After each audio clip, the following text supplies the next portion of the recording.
Welcome to Dopeless. All right, today we're gonna we're gonna shoot an episode on a pretty good topic, man. Pain, whether it be physical, emotional, all that. So to start us off, Jeremy. Jeremy, I'm an addict. Jeremy? When the subject pain comes up, the first thing that comes to mind is I moved back to Oklahoma last year, and shortly after I got here, I kept complaining about how I was going through withdrawal, and my brother set me down and he read this quote, and the quote is basically, pain is temporary. It may last a year, or it may last a day, it may last a month, it may last a year, but eventually it subsides and it's replaced with something else. And if I quit now, it never ends. And that was a good motivating factor for me getting through each day, because I started getting overwhelmed with, when I started getting off methadone, I kept reading online and doing all this research about how long the withdrawal was going to last. And, I kept panicking about it because Future pain. yeah, I was worried about how long it was going to last, and I didn't think I could make it through it.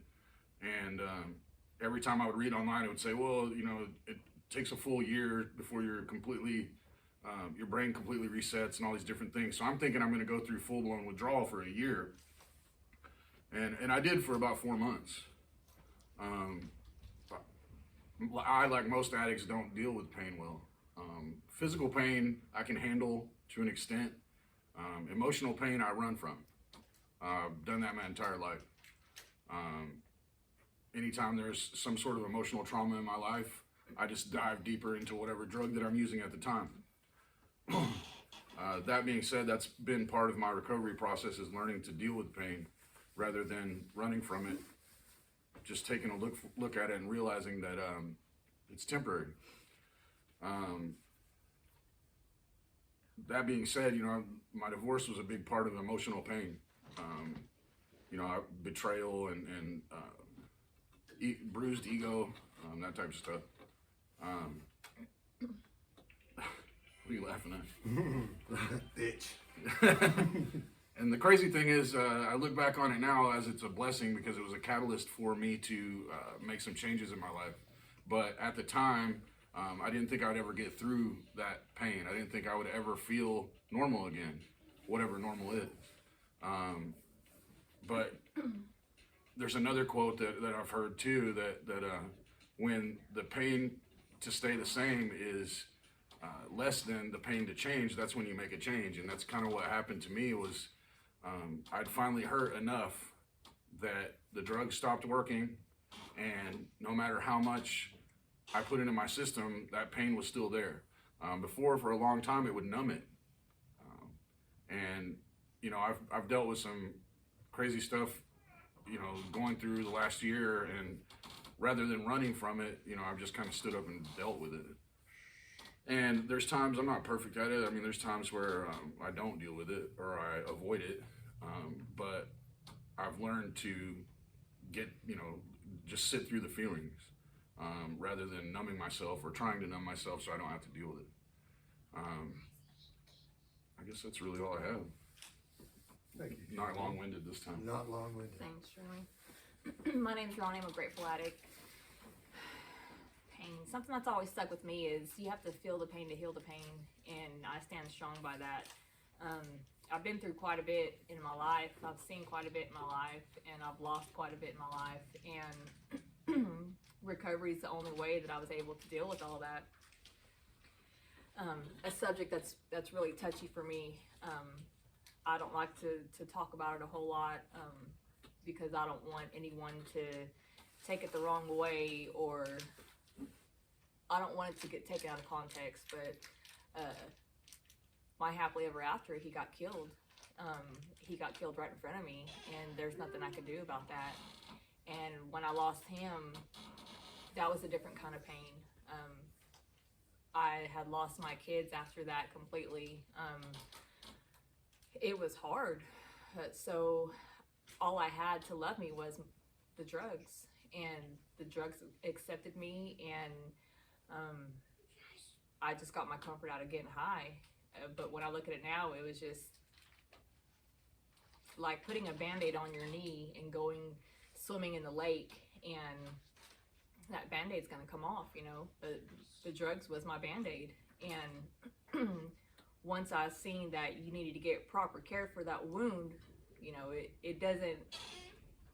heals it to a point, to an extent, to where I don't want to get high every day, but that pain is still there, you know. I still miss him tremendously, and I think about him every single day, and I still have the what ifs, you know, but I know that that will be done, you know.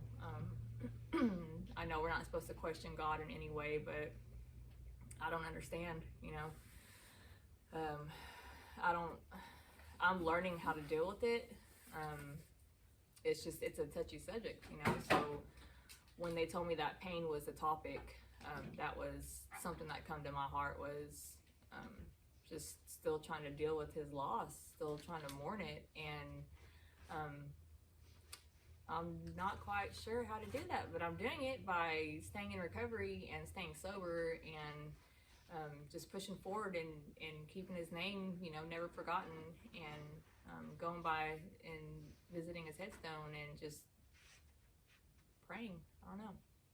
That's all I really got. Thank you, Brian.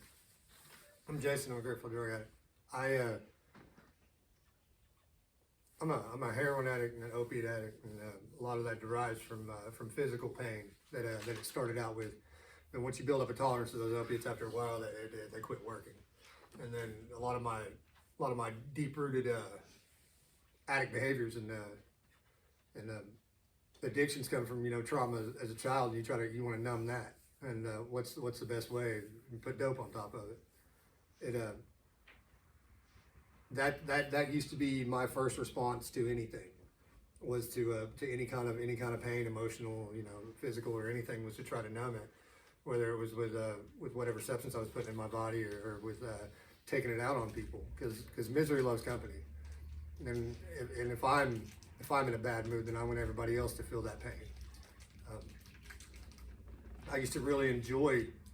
At least one of my favorite things to do was to make everybody's good time be shitty, you know. And now with the 12-step meetings that I attend to, and with conscious contact with my higher power and the steps that I work, like Ronnie said, man, I know how to heal from that pain, man. I know how to feel it, because pain's not all bad, you know. It shows you that you're still alive. It you know, it sucks, but that's part of life. It's stuff that you have to learn and grow from. My father passed away. My brother and my sister and even my mother, you know, we all fell off hard, because it was like something like that wasn't supposed to happen to any of us. So we all hit the ground running for a long time. Just now, that was 14 years ago, you know, just now starting to pick up the pieces for some of us, you know. And you know, that turned me off from a lot of religion and a lot of things that I'd done my whole life, because I just wanted to numb that pain. I wanted that to go away. And you put more dope on top of your pain and more dope on top of your problems, and it just progresses and progresses until, you know, you're in full-blown active addiction. And here I am all these years later, you know, coming up on 9 months. I've been trying to get this thing going for a long time, man. And I'm finally learning how to deal with it, you know. If I have a problem, you know, I talk to my higher power. I turn things over to my higher power. If I have a problem, a lot of times, man, I call my sponsor, or I call my friends. You know, I discuss it with my friends and, you know, people that are close to me. I go to meetings, man. I share my problems. Anything that's on my mind, I share that stuff, man, because I speak it to existence. I get it out, and once it's out in the open, then it's like it has no more power over you. You know, it can no longer cause you pain. So I'm a lot better with dealing with my emotions now, and that's the way that I look at pain, because as far as the physical aspect, I'm in pain every day, man. That's just the way it is. And I'm going to be like that for the rest of my life, because there's no way that I can responsibly be on any sort of medication, you know, because I don't do well like that. I'm a drug addict, straight up. So I can deal with that, kind of like Jeremy would say, I can deal with that physical pain, but it's the emotional that I'm getting better at, and I learned to deal with, man. Yeah, that's where I'm at. I guess that's about it for me. mean, I think the biggest part of it is learning to deal with life on life's terms, because, you know, I told one of my brothers one day, I'm like, man, I just don't want to get hurt anymore. And he looked at me and he's like, it's life. You're going to get hurt, period. Yeah. And there's no way of avoiding it. He's like, unless you lock yourself in a room and just become a hermit and never interact with anyone ever again, you're going to get hurt. It's how you deal with that hurt. Right. And that's the thing for me is like, you know, ever since I was a kid, I've ran from everything, mainly uncomfortable situations. You're not supposed to do that. And I mean, I'm talking like, and I'm not talking about like emotionally, I mean, even physically. I mean, I ran away several times as a kid because I didn't like what I was being told. And that's the worst thing you can tell an addict is no. You know, you tell me no, okay, I'll prove you wrong. Right. Or I'll prove you right. Right. And I did that for a long time. The audacity. Right. Tell me no. Yeah. And that's the whole thing is it's learning to be okay with, you know, I worry all the time that family members are mad at me for something, and it's stuff that I put in my head, but it's just I'm used to avoiding all that stuff. I mean, I moved thousands of miles away and I didn't have to deal with any of that, and I didn't really worry about it anymore. And now I'm interacting with family on a daily basis, and you know, I start getting insecure and worried about, you know, did I do something to make them mad? You know, and at the end of the day, like, if I'm interacting with people on a daily basis, eventually I'm probably going to do something that made them mad. And that's just my own insecurities and trying to avoid the reality of life. I've been, like I said, avoiding reality for over 20 years, like 25 years, escaping it as much as possible. And I have to be careful because I find myself trying to escape through other things, not just drugs. You know, I was bitching and complaining to a couple of friends about how I'm just lonely. Well, shit, I live on a property with 6 other people. There's no reason for me to be lonely, but what I do is I go and I isolate myself. And then that pain intensifies, because loneliness is a pain at the end of the day. And, you know, I was so codependent in my last relationship, and my happiness was based on someone else's happiness.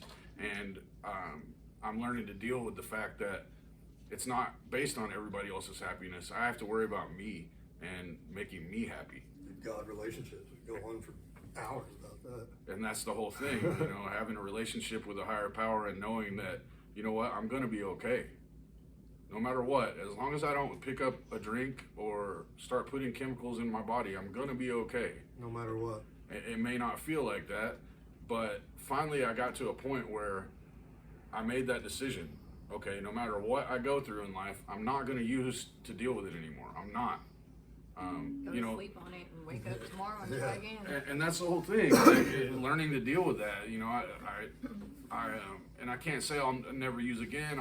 You know, that overwhelms me just even thinking about that. But I can say today I'm going to go to bed clean and sober, and you know, tomorrow's a new day. But there are moments. I mean, I still have cravings. It's not like, you know, I don't. You know, I have friends that tell me, you know, well, that was removed from me. I don't have that at all. Well, I don't. You know, what's wrong with them? You know what I mean? my first reaction to any situation that I'm in pain is, well, shit, I could go have a couple drinks. Well, I know where that leads. I know what happens, and what happens is it progresses. And sometimes it's not really fast. Sometimes it's over years. But you know, I had 9 months clean at 22 years old. Here I am, 44. You know, and there was times where I you know, I got 30, 60 days here and there, but it was never really any. I always had the reservation in the back of my mind that eventually, once things got better, I would use again.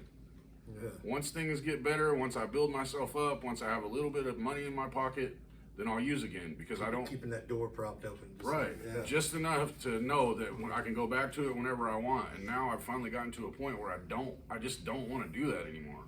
I want something different out of my life. I want to be a better person. I don't want to be a scumbag and be hanging out with people that either I'm with them because of what I can get from them or what they can get from me. That's just a terrible place to live. That's what I told my sponsee the other day. You know, he was having some issues with it, and I said, you know, use that shit. You know, push it aside, grow from that. Use that pain. Use it as a driving force. And he looked at me like it was an out of the world concept. You know, and I don't even know necessarily I knew that I believed it at first, but then when I said it to him, it kind of dawned on me that, you know, that is something that I try to do every day. You know, miss my dad, man. Miss my mom. She's not around a whole lot anymore, man. I miss a lot of things. My children, you know, that's pain I got to use as a driving force to keep doing what I'm doing. You know, I think that's a lot of the whole idea of what we got going on here, man. Is ultimately to make us better and for us to handle stuff and for us to deal with these things a lot better. You know? Something that sticks in my mind is I had got my kids took after Lane had passed away, or after he got killed, and my kids had been gone for 6 months, and I went over for a visit, and my son, he's 12 now, he looked at me and he was hugging me real tight, and he said, "Mom, will you please get us back?" And it killed me. I never in my life wanted my kids to imagine that they weren't enough, you know. But when I look at it now in recovery, they weren't enough. And I can say that now and not feel like a piece of crap about it, you know. If it would have just been, I wish my kids were enough to keep me sober, but my addiction was too strong, and I didn't realize how strong it was whenever I got into recovery, because I woke up every day in recovery.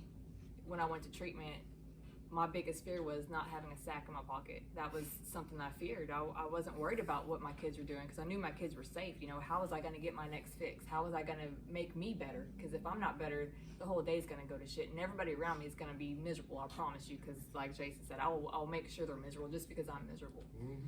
So I use that to drive me now, you know, just that it hurts when I think about it, you know, but I'm proud to say that I'm sober today, completely sober. Drinking, drugs, anything, I'm blessed. I'm blessed. I think pain's a great motivator, but it's also, it can be positive or negative. Yeah. Meaning, like, pain can motivate you. You know, during my addiction, pain would motivate me to continue to keep doing the things I was doing.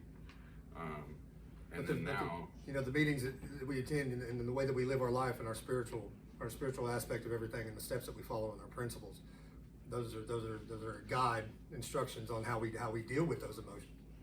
You know, I don't know, the first time in my life I know how to handle things kind of in the right way. You know, Kind of. and if I don't, man, I ask questions. You know, or I speak on it. You know, because it's the only way you deal with it, man. Get that shit out in the open. Feel the pain, heal the pain. You good? All right, man. We really appreciate Yes, it. appreciate you guys watching. Yeah. Like, comment, subscribe, Yeah. If you comment. if you need help, you feel like you are at a low point, you need someone to talk to, please reach out. Please. If you need treatment, please reach out. Mm-hmm. You know, I don't know that we can help every single person, but anybody that reaches out, we want to help. Try And to help the best way that we can. Out of some of us, if we don't know, then we can ask somebody. We got contacts from coast to coast, man, and get you help, treatment, anything like that, man. Just reach out. You're not alone in this by any means. You know, yeah. Thanks for watching. Yeah, thank like, you. comment, Hit subscribe, that like button, please. and please repost this, share it with your friends. If you have a family member that needs help, share it with them. We can't get that message out enough, because really the reason we're doing this is to show people it It's can for be you done, guys. and for Most ourselves. definitely. So, yeah, ultimately it helps us, but This is a selfish program. yeah, we're carrying the message to the addicts that still suffer. You know, that's a big part of our lives. All three of us, any of us. You know.